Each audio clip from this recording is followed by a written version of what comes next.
ये आकाशवाणी गोरखपुर है। अब आप प्रमोद कुमार सिंह से क्षेत्रीय समाचार सुनिए।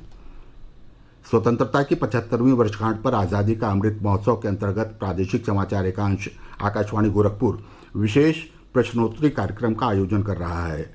इसके तहत हर सप्ताह बृहस्पतिवार को सुबह 7:20 पर प्रसारित प्रादेशिक समाचार बुलेटिन में श्रोताओं से देश के स्वाधीनता संग्राम और उसके गौरवशाली इतिहास पर एक प्रश्न पूछा जाता है।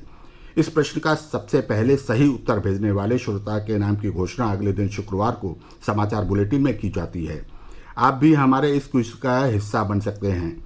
अमृत महोत्सव क्विज श्रृंखला का अगला प्रश्न कल सुबह प्रादेशिक समाचार बुलेटिन में पूछा जाएगा। अपने जवाब हमें ईमेल आईडी airnews.gkp@gmail.com पर भेजें। जवाब के साथ अपना नाम, पता और फ़ोन नंबर अवश्य लिखें, जिससे विजेता बनने पर आपसे संपर्क किया जा सके। और अब समाचार। प्रधानमंत्री नरेंद्र मोदी ने कहा है कि स्वामित्व योजना केवल कानूनी दस्तावेज प्रदान करने की योजना नहीं है, बल्कि ये आधुनिक प्रौद्योगिकी की मदद से देश के गांवों में विकास और विश्वास का नया मंत्र भी है। उन्होंने कहा कि पहले गांव के लोग संपत्ति रिकॉर्ड नहीं होने के कारण विकास के लिए अपनी ज़मीन का पूरी तरह इस्तेमाल नहीं कर पाते थे। गांव की ज़मीन और मकानों पर अवैध कब्जे को लेकर विवाद और लड़ाई में लोगों की ऊर्जा, समय और पैसा बर्बाद होता था।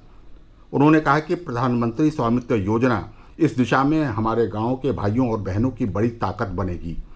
प्रधानमंत्री आज मध्य प्रदेश में स्वामित्व योजना के लाभार्थियों से वर्चुअल माध्यम से संवाद कर रहे थे। श्री मोदी ने कहा कि ड्रोन तकनीक के जरिए सर्वेक्षण से भारत में गांव के विकास को नया आयाम मिलेगा। उन्होंने कहा कि अब सरकार स्वयं गरीबों के द्वार पर पहुंच रही है और उन्हें सशक्त कर रही है। स्वामित्व केंद्रीय पंचायती राज मंत्रालय की योजना है। इसका उद्देश्य ग्रामीण क्षेत्र के निवासियों को संपत्ति अधिकार प्रदान करना है।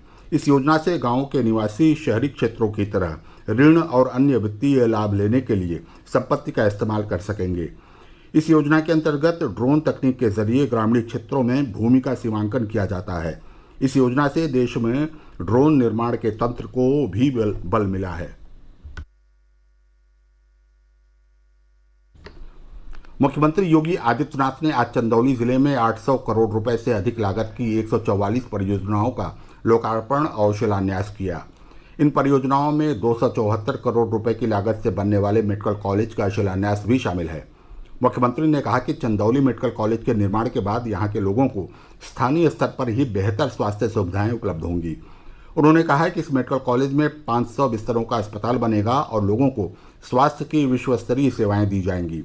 श्री योगी ने कहा कि उनकी सरकार ने यह सुनिश्चित किया है कि विकास की योजनाओं का लाभ समाज के सभी वर्गों को बिना किसी भेदभाव के मिले। मुख्यमंत्री ने कहा कि नए भारत के नए उत्तर प्रदेश का उदय हो रहा है और ये चंदौली के विकास में साफ झलकता है।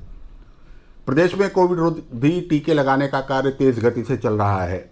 राज्य में अब तक 11 करोड़ 17 लाख से अधिक टीके लगाए जा चुके हैं। प्रदेश की 60% से अधिक पात्र आबादी को टीके की पहली डोज लगाई गई है। अब तक 8 करोड़ 90 लाख लोगों को पहला टीका लगाया जा चुका है। प्रदेश के 15% लोगों को दोनों टीके लगाए जा चुके हैं। राज्य में अब तक 2 करोड़ 26 लाख से अधिक लोगों को कोविड के दोनों टीके लगाए गए हैं। प्रदेश में पिछले 24 घंटों में कोरोना संक्रमण के मात्र 9 नए मामले मिले हैं, जबकि इस दौरान 13 मरीज स्वस्थ हुए हैं। इस समय राज्य में सक्रिय मामलों की संख्या 149 है। 37 जिलों में संक्रमण का एक भी मामला नहीं बचा है, जबकि 18 जिलों में एक सक्रिय मामले शेष हैं।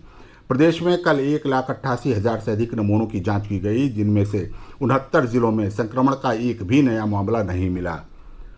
शारदीय नवरात्र कल से शुरू हो रहा है। प्रदेश भर के शक्तिपीठों और देवी मंदिरों पर लगने वाले नवरात्र मेले की तैयारियों को अंतिम रूप दिया जा रहा है। कल नवरात्र के पहले दिन दर्शन पूजन के लिए श्रद्धालु प्रसिद्ध शक्तिपीठों और देवी मंदिरों पर पहुंचने शुरू हो गए हैं। बलरामपुर जिले में स्थित देवीपाटन शक्तिपीठ पर भी मेले की तैयारियां अंतिम चरण में हैं। मंदिर प्रशासन की ओर से श्रद्धालुओं के ठहरने और उनकी सुरक्षा के व्यापक प्रबंध किए गए हैं। जिला प्रशासन ने मेला परिसर में महिला पुलिसकर्मियों सहित विशेष पुलिस बल की तैनाती की है। संपूर्ण मेला क्षेत्र में सीसीटीवी कैमरे से निगरानी रखी जाएगी। गोरखपुर और आसपास के क्षेत्रों में आज दिन भर बादल छाए रहे और हल्की बूंदाबांदी हुई। अयोध्या में अत्यधिक तेज वर्षा दर्ज की गई। हमीरपुर में भी मध्यम से तेज वर्षा हुई। मौसम विभाग ने कल से मौसम के शुष्क बने रहने का पूर्वानुमान जताया है। इसके साथ ही क्षेत्रीय समाचार समाप्त हुए। नमस्कार।